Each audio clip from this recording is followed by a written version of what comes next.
Bonsoir à toutes et à tous, ravi de vous retrouver pour ce nouveau numéro de 85 Chrono. C'est la première partie, on va revenir sur les principaux événements sportifs du week-end. Et on va tout de suite commencer avec du basket et la Ligue féminine. La Roche Vendée Basket jouait vendredi soir à Bourges pour le compte de la 12e journée. Les Tigresses lyonnaises qui se retrouvent en grande difficulté dès le premier quart-temps, remporté par Bourges 28-9. Déjà 19 points de retard et même si le RVBC en reprend 9 dans le deuxième quart-temps, cela ne va pas empêcher les Berruyères de dominer et de contrôler la deuxième mi-temps. Une deuxième mi-temps, certes, de bien meilleure facture du côté des Vendéennes, mais insuffisante pour rattraper le retard. Bourges l'emporte largement sur le score de 77-56, avec notamment 14 points de l'ancienne capitaine lyonnaise Ornella Bancolé. On regarde le classement de cette Ligue féminine, avec 6 victoires pour autant de défaites. Le RVBC conserve sa 5e place, loin derrière le quatuor de tête. Petite trêve désormais avant le prochain match, programmé le 26 février à Lyon. Toujours en basket, en National 1 masculine, c'était la 23e journée. Vendredi soir, Challans s'est incliné sur le terrain de Tours 89-80. Défaite également des Sables d'Olonne à Rueil-Malmaison 79-62. Alors qu'il reste 3 journées à disputer dans cette première phase, le VCB est 8e, les Sablés 13e et avant-dernier. Les deux équipes vendéennes se retrouveront samedi au Sables d'Olonne pour la deuxième manche du derby. Et ce sera d'ailleurs à suivre en direct sur TV Vendée. On continue avec le basket, mais on passe cette fois à la Nationale 3 masculine et à un derby vendéen dans la poule E avec le CTC Les Sables-la-Roche qui recevait Salertaine samedi à la Halle des Sports des Oudéry. Un match très disputé, très indécis qui s'est joué dans le dernier quart-temps. 2 points d'avance pour Salertaine en vert après 10 minutes. 1 point d'avance toujours pour Salertaine à la mi-temps. Encore un avantage d'1 point après 30 minutes de jeu pour les visiteurs qui mènent alors 58-57. Mais dans le dernier quart-temps, l'équipe des Sables et de la Roche se montre supérieure et domine les Salertainois. Dernier quart-temps remporté 28-14 et donc une victoire finale pour les Sablo-Lyonnais 85-72. 5e victoire consécutive pour les hommes de Williams Zonzon. On va écouter sa réaction ainsi que celle du coach de Salertaine, Olivier Leminor, au micro de Cédric Manet. Pendant 3 mois, on n'avait pas la banane. Maintenant, on voit que la gagne amène la banane, le sourire, les échanges. On sent qu'il y a de la cohésion parce qu'on arrive à faire des actions spectaculaires. Les joueurs clés sont à leur poste de jeu, ils produisent ce qu'on attend d'eux. Les jeunes joueurs commencent à comprendre leur rôle et qui nous permet aujourd'hui de gagner quelques matchs et en espérant gagner quelques autres pour pouvoir se maintenir de son championnat qui est très serré. L'adresse où on a eu pas mal de tirs ouverts qu'on n'a pas réussi à mettre dedans sur le dernier quart-temps parce que peut-être qu'on était un petit peu plus usé physiquement. Et puis bon, eux ont trouvé un peu plus la parade sur notre défense, ce qui fait que on a subi un peu dans le secteur intérieur et surtout au niveau du rebond offensif. Donc ça leur a permis de nous rattraper. On a eu à un moment donné l'occasion de créer un peu plus l'écart vis-à-vis des 10 points sur des lancers francs, des tirs faciles ratés. Donc c'est à ce moment-là où on aurait peut-être pu gagner le match. Et le CTC Les Sables-la-Roche, 9e au classement, à égalité de victoire avec Salertaine, 7e. 16e victoire en 16 matchs pour le leader Saint-Georges de Montaigu qui est allé s'imposer à Hennebont. Chalauriévy battu par Brest est 4e et à noter dans la poule D. 2e défaite consécutive pour Chambretot, battu à la Séguinière. Chambretot 5e, prochaine journée samedi prochain. On poursuit avec la Nationale 3 féminine maintenant et dans la poule D, c'était un autre derby vendéen entre les Herbiers et l'Étoile Riévy. C'était ce dimanche après-midi à la salle de l'Étenduère aux Herbiers. Un début de rencontre à l'avantage des locales en vert, noir et blanc. À la fin du premier quart-temps, les Herbretaises virent en tête avec 6 points d'avance, 12-6. Un avantage qui se confirme et un écart qui se creuse dans le deuxième quart-temps. Grâce à plus de vitesse et plus d'adresse, l'équipe des Herbiers compte 12 points d'avance à la mi-temps en menant 29-17. Le match change totalement de physionomie après la pause. Riévy revient sur le terrain avec une toute autre attitude et beaucoup plus d'agressivité. Un troisième quart-temps cauchemardesque pour les Herbretaises qui n'inscrivent qu'un seul point contre 20 pour leurs adversaires. La rencontre a complètement basculé en faveur de l'Étoile Riévy qui mène donc 37-30 après 30 minutes de jeu. Les débats se rééquilibrent dans le quatrième quart-temps, mais Riévy conserve son avantage jusqu'au bout pour finalement s'imposer de 6 points, 59-53. Les réactions des deux coachs, c'est au micro de Thibaut Grasset. On fait une entame de match catastrophique, on joue avec le frein à main, on n'est pas du tout dans l'agressivité. On se fait dominer aussi bien en rebond qu'en termes de balles perdues, on laisse des billes pour l'équipe des Herbiers. Et qui, comme c'est une équipe qui joue avec le jeu rapide, forcément concrétise des situations. Après, on était quand même à 30 points encaissés, ce qui est peu finalement, on est à peu près dans nos clous. La problématique, c'était offensivement. Mettre des points, être agressive, trouver des situations de tir ouvert. Voilà. Bon, en deuxième, on voit que l'équipe elle est totalement différente. On est agressif vers le cercle, on arrive à trouver des options et je pense que les filles se sont lâchées tout simplement. Il a fallu une mi-temps pour le faire. J'espère qu'à l'avenir, on pourra démarrer le match par le bon bout. On a été un petit peu submergé par l'intensité. Probablement qu'on a payé aussi l'intensité qu'on avait engagée sur la première période et qu'il a fallu relancer les organismes là, pour pouvoir, en quatrième quart-temps, refaire une prestation défensive d'un meilleur niveau. Après, surpris, je ne sais pas, l'adversaire est quand même un adversaire qu'on connaît bien. On sait qu'il a des qualités, c'est un groupe homogène. Bon, on est parvenu à les faire déjouer un petit peu. Ensuite, je crois que l'orgueil leur a permis de revenir. Nous, peut-être qu'on subit un petit peu cet impact physique et l'influx qu'on a engagé dans la première mi-temps. C'est la 7e victoire en 15 journées pour l'Étoile Riévy qui occupe la 6e place au classement. Les Herbretaises sont quant à elles 8e. À noter également la défaite du SMATCH à La Rochelle 73-56, le SMATCH 7e. Défaite également à domicile de Chantonnay-Saint-Germain face à Limoges 66-58. Chantonnay-Saint-Germain 10e. Prochaine journée de National 3 féminine samedi et dimanche. Des résultats de football maintenant, avec pour commencer le championnat de National 2, la 17e journée et encore un très bon coup des Herbiers. Le VHF s'est imposé vendredi soir à Bergerac 1-0, but de Pierre Lavenant. 8e succès en championnat des Herbretais qui, avec un match en retard, sont 2e à 3 points du leader Gol FC. Les Herbretais qui auront droit à un nouveau déplacement samedi prochain sur la pelouse du Stade Bordelais. Et puis en National 3, lors de la 14e journée, le leader, La Roche VF, s'est incliné à Saint-Philbert 3-2. Deuxième défaite des Lyonnais qui sont toujours leader, devant Sablé qui s'est incliné à La Roche ESO 3-2, La Roche ESO 13e. Victoire de Fontenay face au Mans 4-1, les Fontenaisiens sont 3e. Victoire également de Chaland contre Beaucouzé 2-1. 6e place pour Chaland, juste devant le Poiré-sur-Vie qui s'est incliné à Changé 2-0. Et puis également la défaite de Pouzauges face à Laval 3-2. Les Pouzaugais 12e avec un point d'avance sur La Roche ESO. Et puis en division 2 féminine, lors de la 12e journée, match nul un partout entre Nantes et La Roche ESO. Le but de La Roche-sur-Yon a été marqué par Maureen Cosson. A noter que les Nantaises ont joué à 10 contre 11 pendant plus d'une mi-temps à la suite d'une expulsion. Le SO est 9e au classement et le prochain match, ce sera dimanche à domicile contre Metz. Du handball maintenant avec la Nationale 1 masculine, la 15e journée et Pouzauges qui n'avait pas vraiment le droit à l'erreur samedi soir à la salle de l'Étoile pour ne pas griller une carte dans la course au maintien. Le PVHB recevait Rezé et le début de match était à l'avantage des Pouzaugais en noir qui mènent 5-3 après 8 minutes de jeu. Mais Rezé parvient ensuite à égaliser et à passer devant. 18 pour les visiteurs après 20 minutes. Le PVHB se ressaisit et réalise une excellente fin de première mi-temps. Sur les 10 dernières minutes avant la pause, les hommes de Steph Berger inscrivent 7 buts contre 2 seulement du côté de Rezé. Ça fait donc 15-12 pour les Vendéens à la mi-temps. Ça se passe beaucoup moins bien au retour des vestiaires. Après seulement 4 minutes 30, Rezé égalise à 16 partout. 4 minutes plus tard, les Rezéens comptent 3 buts d'avance, 21-18. Mais Pouzauges n'a pas dit son dernier mot. Nouvelle égalité à la 42e, 22 partout. Rezé reprend 3 buts d'avance à la 45e, 25-22. Irrégulier, les Pouzaugais recollent une nouvelle fois à 27 partout. Il reste un peu plus de 6 minutes à jouer. Le PVHB parvient à faire le break et mène 30-28 à 3 minutes du terme de la rencontre. Pas suffisant pour faire plier les adversaires qui égalisent à 30 partout puis qui prennent l'avantage à 4 secondes de la fin, 30-30.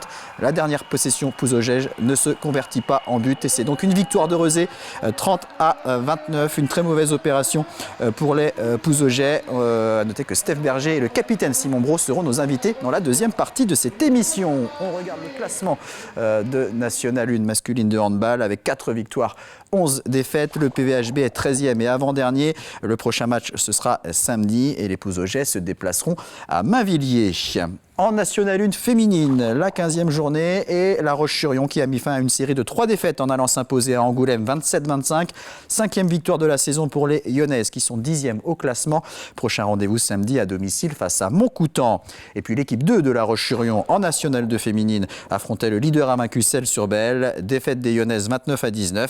5 victoires et 8 défaites pour La Roche qui est 8e et qui jouera de nouveau à domicile samedi face à Bléré.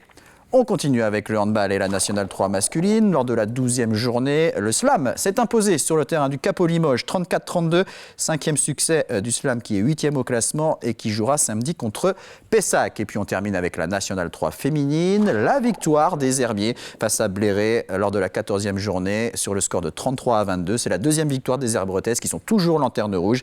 Le prochain match est programmé le 5 mars. Allez, quelques images de ring hockey. Maintenant, une semaine après leur courte défaite d'un but chez les Espagnols de Caldes en Coupe d'Europe, les joueurs de la Vendéenne retrouvaient le championnat de National 1 Elite samedi à l'Angelmire pour affronter Saint-Sébastien-sur-Loire lors de la 11e journée. Alors, beaucoup de buts, ça va aller très vite. Ouverture du score de Duarte Delgado, ça fait 1-0. 4e minute, Walter Sisti pour le 2-0. Puis Nathan Gefflo à la 7e minute, 3-0. 40 secondes plus tard, c'est Marcos Pinto qui inscrit le 4e but lyonnais. À la 13e minute, Duarte Delgado inscrit un saut de tour, son but, ça fait 5-0. Puis à la 16e minute, Erwan de Brouwer pour le 6-0. 21e minute, Dorian Vincent, il va également de son but, 7-0. 11 secondes plus tard seulement, Nathan Gefflo inscrit un 8e but. Puis Duarte Delgado, encore lui, à la 24e pour le 9-0. Juste avant la mi-temps, but de Saint-Sébastien par Bretty Hernandez, ça fait 9-1 à la pause. À la 31e minute, nouveau but de Nathan Gefflo pour porter le score à 10-1. Puis à la 35e minute, c'est Walter Sisti pour le 11-1. 41e minute, quadruplé de Duarte Delgado, 12-1 pour la Vendéenne. 43e minute, Hugo Boivino pour le 13-1. Et puis 47e minute, là aussi quadruplé pour Nathan Gefflo, 14-1. À 1 minute de la fin du match, Hugo Boivino inscrit le 15e but des Lyonnais. Et le dernier but de la rencontre est pour Saint-Sébastien avec Calvin Gaudin, 15-2. Score final, on écoute les entraîneurs au micro de Thibaut Grasset. Notre entente de match a été très bonne, on a été vraiment agressif, on est vraiment allé les chercher. On savait que c'était une équipe qui pouvait nous mettre en difficulté si on laissait rentrer dans le match, si on n'arrivait pas à faire la différence rapidement. Donc du coup, les gars, ils ont vraiment appliqué ce qu'on s'était dit, on a suivi un plan de jeu. On avait beaucoup d'intensité dans notre jeu offensif et surtout au niveau défensif quand on est dans cette attitude sérieuse. Voilà, on arrive à faire la différence et asphyxier les adversaires un peu. On a fait un bon mois de janvier, y compris la semaine dernière à Caldas. Voilà, maintenant il faut continuer à travailler comme ça, il faut continuer à hausser le niveau, il faut continuer à encore ajuster des choses qu'on peut encore améliorer. On savait que La Roche est une des équipes plus fortes du championnat. Chez eux, on était conscient de ça. Par contre, on n'était pas content de la première mi-temps qu'on a fait. On n'était pas dans les matchs, on n'était pas concentrés, on les a laissé les espaces et ils ont bien profité. Après la deuxième mi-temps, comme on avait dit, on a mis des choses en place, on a réussi à se réveiller un petit peu plus, surtout en défense. Mais bon, le score il était déjà très loin et on a essayé de garder la tête à haut et essayer de donner tout, surtout en défense. On sait que ce n'est pas des matchs qui sont faciles à gagner, mais bon, on aura dû être plus solide et plus agressif. Et au classement, la Vendéenne est 5e avec 4 victoires, 3 matchs nuls et 3 défaites. Saint-Omer est en tête. Le prochain match de championnat le 25 février contre Ploufragan. Mais avant cela, il y aura le 8e de finale retour de la WS Europe Cup face aux Espagnols de Caldes. Ce sera samedi soir à La Roche-sur-Yon. Défaite 5-4 des Vendéens au match aller. En hockey sur glace, résultat en Division 3, la très large victoire du Hogli à Brest, 19-0, 10e match et 10e victoire pour les Lyonnais qui sont toujours solides leaders. Prochain rendez-vous samedi à domicile face à Cholet. Du tennis de table maintenant avec la deuxième journée de la deuxième phase de National 2 messieurs. Il s'agit du championnat de France par équipe et samedi l'équipe de la Ferrière affrontait un gros morceau, Levallois, une équipe de Levallois qui partait largement favorite et pourtant on a eu droit à une rencontre très disputée qui aura duré 5 heures entre les Ferrièrois en rouge et l'équipe de Levallois en bleu.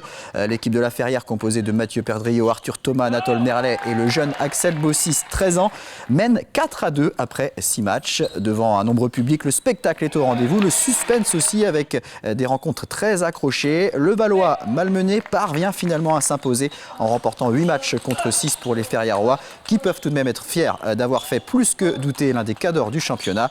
On va écouter la réaction de Mathieu Perdriau, capitaine de l'équipe de la Ferrière, ainsi que celle de Paul Gerhardt, joueur de Levallois. Ils sont tous les deux au micro de Cédric Manet. Dur. frustrant, mais fier quand même parce que c'est une équipe où on doit prendre 8-1 sur le papier. On se retrouve à 8-6 avec vraiment des opportunités pour faire match nul, voire gagner le match. C'est une équipe qui descend de N1. Nous, on a réussi à se maintenir déjà en première partie de saison en N2 en faisant des gros matchs. Et là, on arrive à accrocher une équipe qui va jouer le haut tableau, voire la montée en National 1. C'était vraiment bien de les tenir comme ça. Après, voilà, un double chacun, 5-5, ça se tient 6-6. Et puis le dernier match, on sait que c'est toujours dur dans la tête. On a la chance d'avoir le public, mais ça a été un petit peu dur pour les gars. Il y avait la pression, donc voilà. Mais je suis très fier de mon équipe. Bon, on s'en sort parce que je pense qu'on a quand même des très bons joueurs dans l'équipe. Déjà, ça se voit sur le papier, mais même si ça a été un petit peu plus compliqué que prévu, ça reste des très bons joueurs qui ont beaucoup d'expérience. Donc moi, j'ai eu beaucoup de chance de jouer dans cette équipe. Et donc effectivement, ça s'est vu aussi au score. Il y a eu pas mal de belles et on s'en sort pas mal là-dessus.